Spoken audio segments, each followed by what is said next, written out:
Hi, I'm Tamara Lackey, and on this part 2 episode with Travis Jack on reDefine show for Adorama TV, we talk about everything you might want to know if you want to get started or check out drone photography, from certification to safety considerations to regulations to insurance.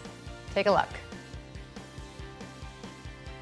So you had mentioned earlier search and rescue as an application for this. So it's commercial, it's real estate, it's public events, it's a lot. It sounds like pretty much anything. Right, construction. But search and rescue sounds like that can get pretty intense. That could. It's, you know, drones have limitations, but they have some really good capabilities too. So say you've got a perfect example would be like maybe an Alzheimer's patient wanders off from a home.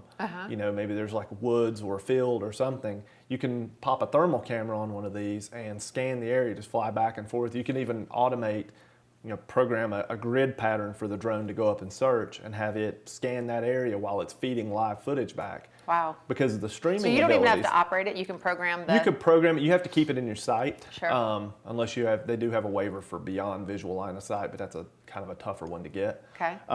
But you can program like a grid pattern so that way it covers a defined area. So you know it's kind of covering a box, right?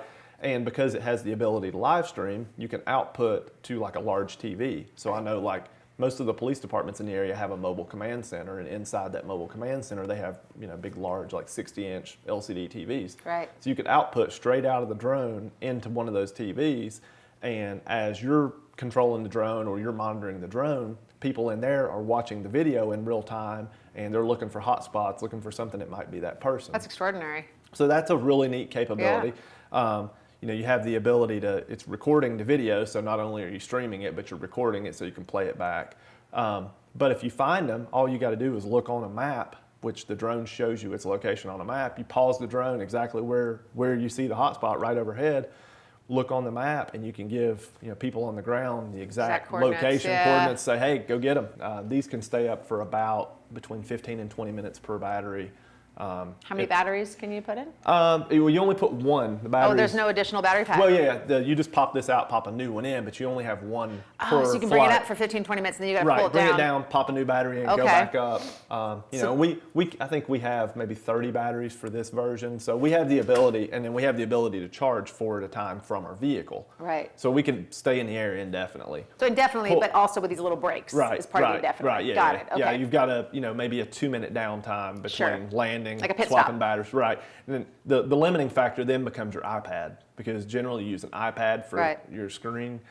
So then your iPad becomes kind of your crutch. So we just carry multiple iPads. You're constantly staying on top of the new technology. You're constantly having to spend money buying new technology. I mean, you can't just make a $5,000 or $10,000 investment and think that you're set. Right. You know, we spend probably $100+ grand a year in equipment. Wow. I would say probably more than that. Just new equipment every year. Yeah, always, upgrading new equipment, new capabilities, which we do ground-based photography and videography as well. So some of that equipment is that stuff, but a lot of it transfers over. I mean, we have the ability to fly a full-frame DSLR on a Ronin gimbal on a drone. Right. So that's kind of mixing the ground-based, Ronin and full-frame with the drone. We wouldn't do that for just anything. I'm not going to put that in the air for a real estate job because it's the risk versus reward is just not there. I use the smallest and least expensive drone I have that can get that job done. So when I go out to do a job, I'm not going out to impress someone by pulling the biggest drone out of the case. Yeah. I go out there. Because you're confident. Right. I try to be, but I'm like, why would I risk a $10,000 drone when a $2,000 one can get this job done? Sure. And if something goes wrong, so that juxtaposition between the best quality and minimizing risk. Exactly. It's probably, it's something probably every industry does. I mean, you have to sit there and say, is it worth it to use this for this when I have this other tool that can do the same? I don't know that everybody makes that decision. It's a smart business decision. Right. I try. It's protecting your assets. Drones they're mechanical tools, and I'm sure all of us have had some kind of mechanical tool that failed. They're not immune to failure. A four-rotor drone has no redundancy. If it loses a propeller or something goes wrong with the battery, it's coming down. Literally falling out of the sky. It falls out of the sky. It cannot fly with 3 propellers. Has to have 4. Which is why you try to stay away from flying over people. Right. People, birds. Yeah, that's why I try to stay away from any obstacle. People, We've had it happen twice since we've been in business.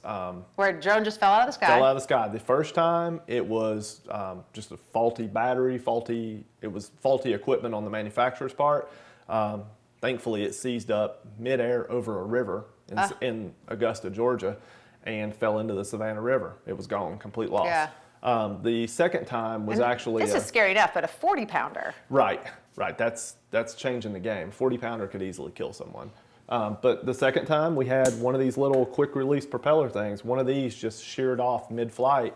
The propeller stayed partially attached, so it kind of did a little slow spiral, crashed through some trees, and landed right beside me. And it banged it up a little bit, but we sent it back to the manufacturer, and they replaced it.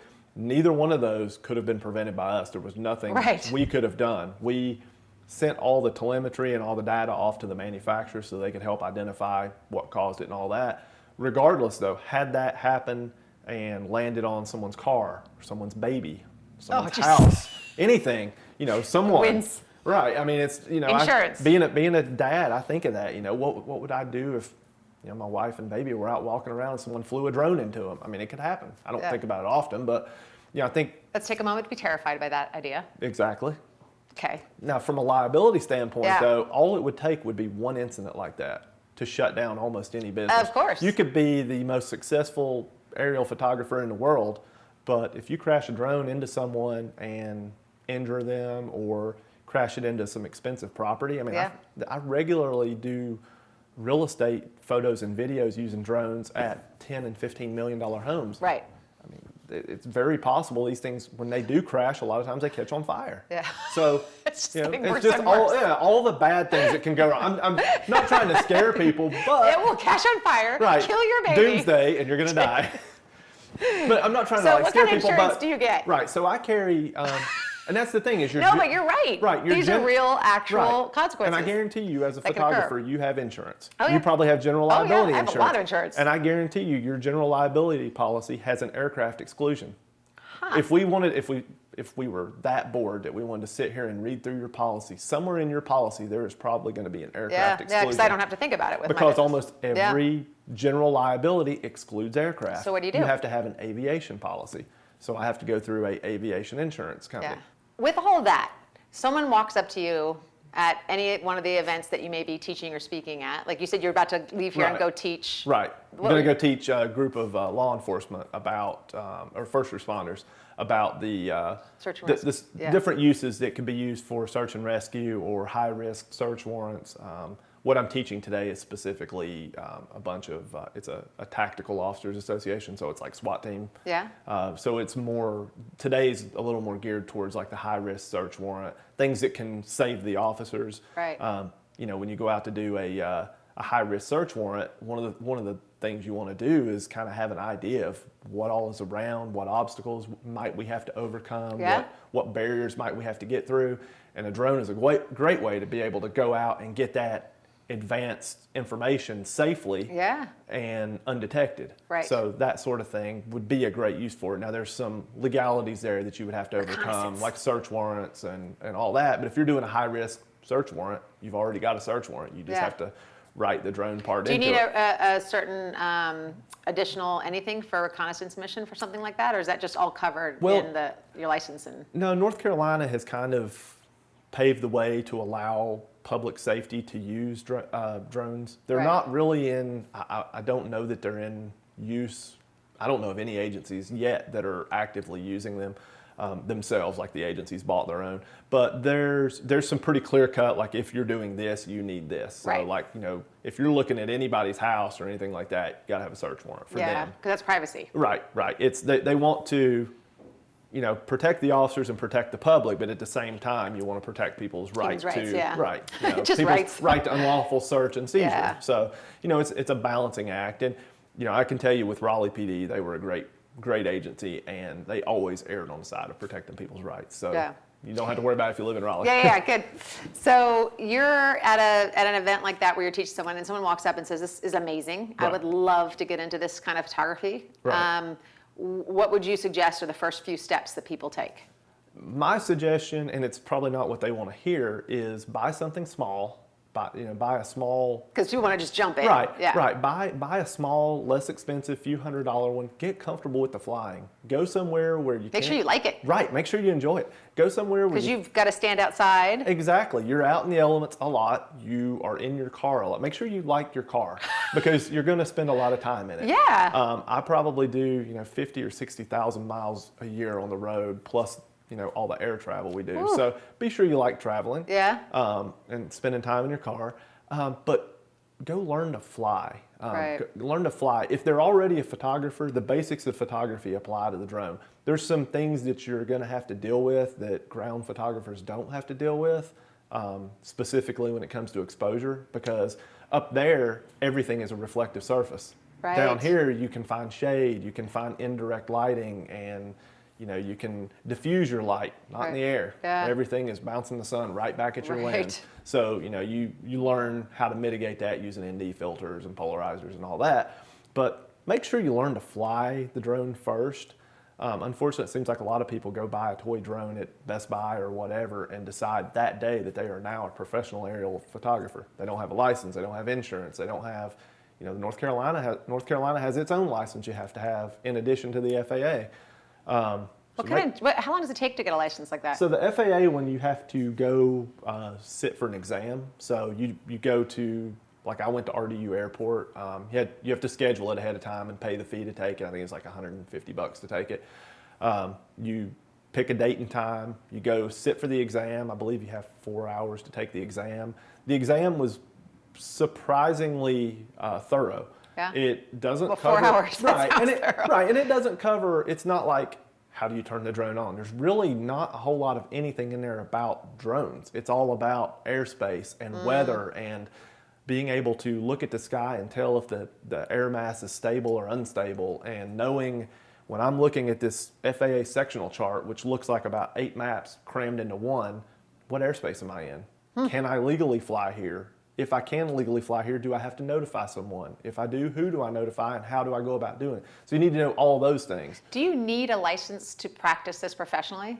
Well, you have to have the FAA license to fly a drone for commercial purposes. For commercial purposes? Right. Okay. As a hobbyist, you don't. Right. But if you want to start charging if you're going to people, charge people, you have to have an FAA license. and you have to take that exam. have to take that exam. And prep for that exam. Right. Then in North Carolina, you have to get a North Carolina DOT aviation license. No way. They have a commercial aviation permit, which I left mine in the car. But Department it's of Transportation. Right. It's just a little piece of paper that has all your info. It kind of mirrors the FAA exam, but you have to take their exam. Do you have to do a driver's test, a flying test? Oddly enough, no. Huh. That's something I wish they would implement, but they haven't. So yeah, there's a lot to think about, but I would just tell them, get something small, go have fun, Make sure learn you to fly, actually make sure you like it. what you'll be doing. And if you don't, then you didn't just spend $10,000 on a professional drone. You're out maybe, $1,000. Sell it on eBay. Do something. Call me. I might be able to find you a buyer.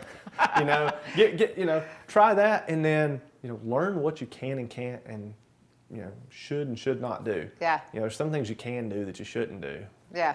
Like life. Everything. Right. Right. So where can people go to learn more about you? For me, it's our website is just www.flyboync.com. So it's FLYBOINC.com. My Facebook is Flyboy Photo and Media, and then Twitter is @FlyboyAerial. And I'm sad to say this as a photographer, but I have an Instagram, but I don't post to it that often. I need to. Now that I learned how to do it from Lightroom, it'll be a little easier. Yeah. But it's, I believe, @FlyboyAerial also. Okay. But there's plenty of other resources too. Like I don't really have anything on the regulatory side on my page. It's more of just a showcase of my work.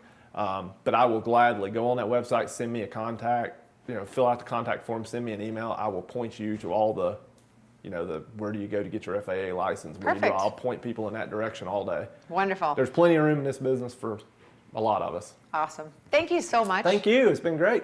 Thanks so much, Travis. Check us out here next time on Adorama TV and subscribe. There's so much to see here.